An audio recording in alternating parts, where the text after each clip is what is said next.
कभी कभी मेरे दिल में ख्याल आता है, कभी कभी मेरे दिल में ख्याल आता है कि जिंदगी तेरी जुल्फों की नर्म छाओं में गुजर ना पाती तो शादाब हो भी सकती। ये रंजो गम की स्याही जो दिल पे छाई है तेरी नजर की शुआओं में खो भी सकती थी, मगर ये हो ना सका और अब ये आलम है कि तू नहीं, तेरा गम, तेरी जुस्तजू भी नहीं। गुजर रही है कुछ इस तरह जिंदगी जैसे इसे किसी भी सहारे की आरज़ू ही नहीं। ना कोई राह, ना मंजिल, ना रोशनी का सुराग, ना कोई राह, ना मंजिल, ना रोशनी का सुराग। भटक रही है अंधेरों में जिंदगी मेरी, इन्हीं अंधेरों में रह जाऊंगा कहीं खोकर। मैं जानता हूँ मेरी हम नफस, मगर यूं ही कभी कभी मेरे दिल में ख्याल आता है, कभी कभी मेरे दिल में ख्याल आता है। नमस्कार, मैं हूँ आपका दोस्त रजा मुराद और आप मुझे सुन रहे हैं मस्त मस्त आरजे माला के साथ। रजा जी, सबसे पहले बहुत ही डरते डरते स्वागत है आपका इस शो में। नहीं, आपको डरने की बिल्कुल जरूरत नहीं है। जो मेरी इमेज है स्क्रीन पे जी, मैं उसके बिल्कुल विपरीत हूँ। तो आप बेखौफ होके बिला झिझक आपको जो पूछना चाहे आप उससे पूछ सकते हैं। Thank you so much sir. Kali ji दादा, जो अंगूठा हमारे काम ना आए उस अंगूठे का हरिया के हाथ पर क्या काम, काट दे उसे। नहीं! रजा जी, आप 200 से ज्यादा बॉलीवुड फिल्मों में काम कर चुके हैं। लोग जनरली बॉलीवुड में आते हैं हीरो बनने के लिए, आप विलन कैसे बन गए?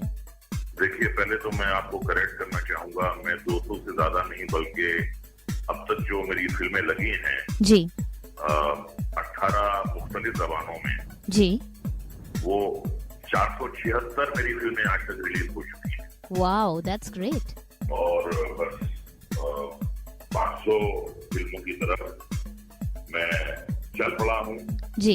ये माइलस्टोन पूरा करने के लिए। तो अगर भगवान ने चाहा, अल्लाह ने चाहा तो ये भी बहुत जल्द पूरा हो जाएगा। जी जरूर। जहाँ तक आपने ये सवाल किया है, मैं उसका जवाब आपको ये देना चाहता हूँ बड़ी ईमानदारी से कि जब भी कोई लड़का बचपन से ही फिल्मों में काम करने की सोचता है या उसके दिल में शौक पैदा होता है फिल्मों में काम करने का, तो सबसे पहले वो यही सोचता है कि मैं हीरो बनूंगा। डेफिनेटली। जी हाँ, ये ख्याल पहला आता है। भले वो अपनी जबान से ना कहें, लेकिन सबका यही अरमान होता है और मेरा भी यही अरमान था कि मैं हीरो बनूं। जी। उसके बाद मैंने film and television institute of India में एडमिशन लिया जी। और वहाँ काफी बारीकियां सीखी एक्टिंग की। जी। तो वहाँ से मुझे लगा कि जो मेरी पर्सनैलिटी है, मेरा चेहरा किसी हीरो की तरह खूबसूरत नहीं है, मुझ में डांस करने की सलाहियत नहीं है, तो मुझे ये बात समझ में आ गई कि मैं हीरो बनने के काबिल नहीं हूँ। कितने लेता है? फुटपाथ हर सड़क की है आशियां हमारा, रहने को घर नहीं है सारा जहां हमारा।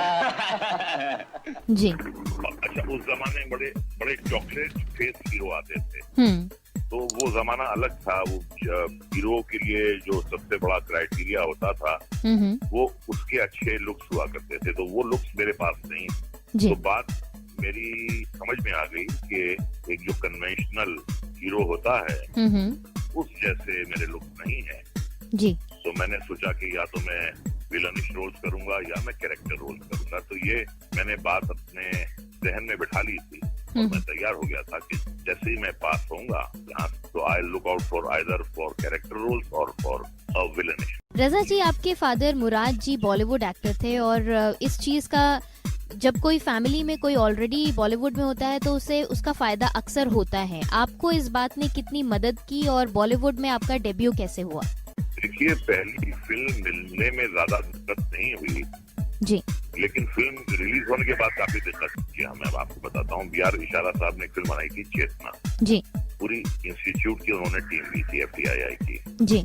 रिहाना सुल्तान, अनिल धवन, शत्रुघ्न सिन्हा और उसके कैमरामैन थे सुदर्शन नाग। जी। तो वो एक बड़ी छोटे बजट की फिल्म थी जो बॉक्स ऑफिस पे बड़ी कामयाब। जी। तो तब से उन्होंने मुतवातिर तौर पे इंस्टीट्यूट के स्टूडेंट्स को अपनी फिल्मों फिल्मों में लेना शुरू किया। छत्रपति शिवाजी और शंभू राजे के बाद कोई है तो वो सिर्फ बाजी ही बाजी है, बाकी तो सब बाजी है। तो वो एक नजर बना रहे थे, तो एक बार वो इंस्टीट्यूट आए थे और बड़े गौर से मुझे देखते रहे। मैं कैंटीन में बैठा हुआ था जी। और फिर उन्होंने कहा कि जब आप बॉम्बे आए, तब तक मैंने पास नहीं किया था, ओके। जब आप बॉम्बे आए तो आप उससे जरूर मिलें। तो मैं आकर मिला उनसे मुंबई। 3 जुलाई 1971 को मैं पास आउट होके निकला जी। और उसके बाद मैं उनसे मिला। मैंने जो एक तरीका होता है तस्वीरें खिंचवा कर प्रोड्यूसर्स डायरेक्टर्स के दफ्तरों की खाक छानने का, जी। तो वो सिलसिला मेरा भी था। हम्म। मैं भी जाता था बस में बैठ के, लोकल ट्रेन में बैठ के। मेरे पास ना तो अपना मकान था, ना अपनी गाड़ी थी, ना अपना कोई 2 व्हीलर था, अपनी साइकिल भी नहीं थी। जी। तो ऐसा हुआ कि वो ये फिल्म शुरू कर रहे थे एक नजर, और जो रोल मैंने किया तो वो चाह रहे थे कि शत्रुघ्न सिन्हा ये रोल करें, जी।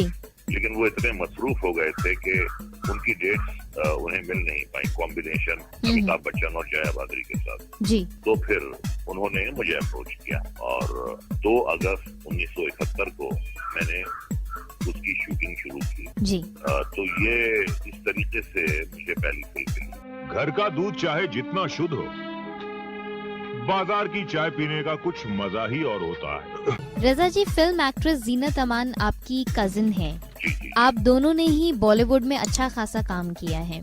आप दोनों में से बॉलीवुड में शुरुआत पहले किन्होंने की? शुरुआत हम लोगों ने तकरीबन साथ ही की।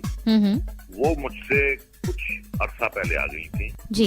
जो उनकी शुरुआत की जो फिल्में लगी, जैसे एक फिल्म थी हलचल और हंगामा, जी। वो कब लगी और कब उतरी ये किसी को पता नहीं चला। जी। और जीनत अमान बिल्कुल अननोटिस्ड गई दोनों फिल्मों में। तो 1971 में हरे राम हरे कृष्णा लॉन्च हुई। जी। और 71 में मैंने भी काम शुरू किया। हम दोनों की जो फिल्में थी जिससे वो लाइमलाइट में आई, वो थी हरे राम हरे कृष्ण। ओके। तो 1972 में एक साथ हमारी फिल्में रिलीज हुई और शमा सुषमा अवार्ड हुआ करता था, जी। दिल्ली की बड़ी मशहूर मैगजीन थी। तो उसमें बेस्ट डेब्यू मेकिंग में मेल और फीमेल में हम दोनों को वो अवार्ड मिले थे। वाओ। जी जी जी जी जी। तो एक ही खानदान के जो 2 फर्द थे, जी, उन्हें मुख्तलिफ कैटेगरीज में वो अवार्ड मिले। तो मैं यही कहूंगा कि हमारी जो शुरुआत है वो तकरीबन एक साल। जीने की आरज़ू में मरे जा रहे हैं लोग, मरने की आरज़ू में जिए जा रहा हूँ मैं। रजा मुराद और फिल्म एक्टर रजा मुराद दोनों में कितनी सिमिलैरिटी है? बिल्कुल नहीं है साहब। कैसे? जो मैं स्क्रीन पे दिखाई देता हूँ, जी, जो रिक्वायरमेंट होती है उसके मुताबिक मैं स्क्रीन पे दिखाई देता हूँ। जी। जाती जिंदगी में मैं एक बहुत ही साधारण सा, एक मामूली सा इंसान हूँ, जैसे एक आम इंसान होते हैं। मैं खुद भाजी, सब्जी, गोश्त, चिकन खरीदने जाता हूँ। अक्सर मुझे पैदल चलने का शौक है। मैं अगर शॉर्ट डिस्टेंस है तो वहाँ मैं खुद ही पैदल हो लेता हूँ। जी। तो लोगों को बड़ा ताज्जुब होता है कि भाई एक्टर पैदल जा रहा है, लोग बड़े खुश भी होते हैं। तो मैं बड़ा एक इजी टू अप्रोच बंदा हूँ और क्योंकि फिल्मी खानदान से ही मेरी वाबस्तगी रही है, तो नाम फेम का असर मुझ पे बिल्कुल नहीं हुआ। जी। जितनी भी थोड़ी बहुत शोहरत मैंने हासिल की है, उसका असर मुझे खुशी जरूर हुई है। मैंने वो दिल में खुशी महसूस की है, लेकिन वो बात मेरे दिमाग तक कभी नहीं गई है। वो दिमाग में कभी ये घर नहीं हुआ कि जी, मैं एक एक्टर हूँ और मैं काफी मशहूर हूँ। जी। तो मैं एक आम सा इंसान हूँ और एक फैमिली मैन हूँ।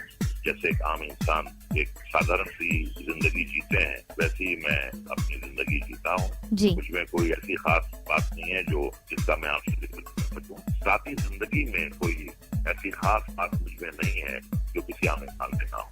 रजा जी, जब आप अपनी लाइफ खुद जी रहे होते हैं, अपनी मर्जी से जी रहे होते हैं, तो उसमें क्या डिसीजन लेना है, क्या करना है और क्या चीज छोड़ देनी है, ये आपके ऊपर होता है। जब आपकी शादी हो जाती है, आपके बच्चे हो जाते हैं, तो आपके डिसीजंस पर बहुत प्रभाव पड़ता है आपकी फैमिली का, क्योंकि आपने काफी सारे नेगेटिव कैरेक्टर्स प्ले किए हैं बॉलीवुड में।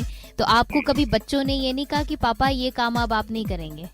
नहीं, बच्चों को काफी तकलीफ हुई। जी। जब स्कूल में जाते थे वो, तो उनके क्लासमेट्स उनको छेड़ते थे, कल तुम्हारे पापा को हमने पिटते हुए देखा, कल हमने तुम्हारे पापा को ये करते हुए देखा, जी। तुम्हारा बाप जो है बहुत बुरा आदमी है, जी। तुम्हारा बाप विलन है। तो मेरा बेटा कुछ दिनों तक तो बर्दाश्त करता रहा। जी। वो छोटा था तो कुछ 10 साल का होगा, तो 14-15 साल के लड़के ने उसे छेड़ा के तेरा बाप तो बहुत ही बुरा आदमी है, कल बहुत पिटाई की गोविंदा ने उसकी, बहुत मारा। इस बात के साथ मेरे बेटे को गुस्सा आया। मेरे बेटे ने उसका पीछा किया, वो सीढ़ियों की तरफ ऊपर भाग रहा था, मेरे बेटे ने एक टांग घसी थी और उसकी पिटाई कर दी। My God. यानी उससे जो 5-6 साल बड़ा लड़का था और था वो लड़का जो पिट रहा था, वो भागकर प्रिंसिपल के कमरे में चला गया और उसने शिकायत की कि ये अली मुझे मार रहा है। जी। तो प्रिंसिपल ने पूछा कि क्यों मारा तुमने इसे? तो कहा कि मैडम ये मेरे डैडी की बुराई कर रहा था, उन्हें गालियां दे रहा था, उनके बारे में बुरा कह रहा था। तो इस पर टीचर ने उस लड़के को बहुत डांटा और उस लड़के से कहा कि इनके बाप जो करते हैं वो उनका प्रोफेशन है, वो फिल्मों में काम करते हैं, और अगर अली ने तुम्हें इस बात पर मारा है तो बिल्कुल ठीक मारा है। और उन्होंने ये भी कहा कि अगर कोई तुम्हारे बाप के बारे में ऐसी बातें करे तो तुम्हें कैसा लगेगा? तो उसने कहा मैडम बहुत बुरा लगेगा। तो कहने लगी इस तरीके से अली को भी बुरा लगता है। तो ऐसा हुआ था और उसके बाद वो काफी उन्हें बुरा भी लगता था अक्सर जब मेरी फिल्मों में पिटता था या मैं गलत किस्म की हरकतें करता था। लेकिन जैसे जैसे बच्चे बड़े होते गए, समझ आती गई, तो ये बात उनकी समझ में आ गई कि भाई ये जो कुछ भी करते हैं ये फिल्मों के लिए करते हैं, जाती जिंदगी में ऐसी कोई बात नहीं। रजा जी, आपने बहुत सारी फिल्मों में काम किया है और एज एन एक्टर हर इंसान की अपने आप से कुछ शिकायतें जरूर होती हैं। हम आपसे ये जानना चाहेंगे कि वो कौन सी फिल्में, मतलब कौन सी फिल्म थी जिसमें आपने सबसे अच्छा काम किया और वो कौन सी फिल्म थी जिसमें आपने सबसे बुरा काम किया, जिससे आपको बहुत शिकायत है, अपने काम से बहुत शिकायत है?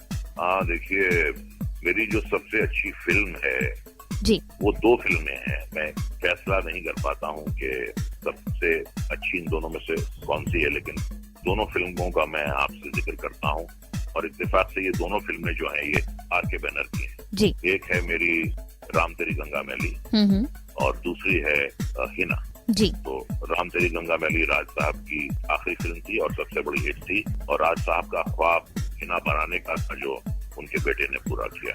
जी। तो ये 2 फिल्में मेरी सबसे फेवरेट फिल्में हैं। जहाँ तक सवाल है बुरा काम करने का, तो बहुत सी फिल्मों में मैंने बहुत बुरा काम किया है और अक्सर मैं वो फिल्में जब आती भी हैं तो मैं टीवी बंद कर देता हूँ या मैं भाग जाता हूँ, इतना मैंने बुरा काम किया है। जी। एक फिल्म जिसमें मैंने बहुत बुरा काम किया वो थी लैला मजनू। जी। उसमें ऋषि कपूर और रंजीता थे लैला मजनू के रोल में। उसमें मैंने एक डाकू का रोल किया था। तो मुझे बड़ी शर्म आई वो फिल्म देखकर, मैं बड़ा शर्मिंदा हूँ उस फिल्म में काम करके। जी। और बहुत मैंने बुरा काम किया। शायद ये हो सकता है कि पहली बार मुझे विलन का काम मिला था नमक हराम के बाद, तो इतना मुझे तब तक तजुर्बा नहीं हुआ था एक्टिंग की बारीकियों का। जी। और उन्होंने मुझसे कहा था कि इसमें आवाज अपनी बड़ी रफ रखो, ये डायरेक्टर साहब का सजेशन था जी कि बड़ी होर्स वॉइस रखो। तो उनका मैंने कहना माना और डबिंग के वक्त बड़ी होर्स किस्म की वॉइस मैंने निकाली उसमें, जो जब भी मैं वो फिल्म देखता हूँ तो मेरे कानों को बहुत चुभती है और मुझे अपने आप से शर्मिंदगी महसूस होती है। और देखिए इत्तेफाक, देखिए फिर उनके बेटे राहुल रवेल की फिल्म में डकैत में मैंने काम किया है, एच.एस. रवेल साहब के साहबजादे राहुल रवेल की फिल्म में। और वो फिल्म जो है, जो मेरी 3 बेहतरीन फिल्में हैं, उनमें से मेरी वो परफॉर्मेंस उनके बेटे की फिल्म है डकैत।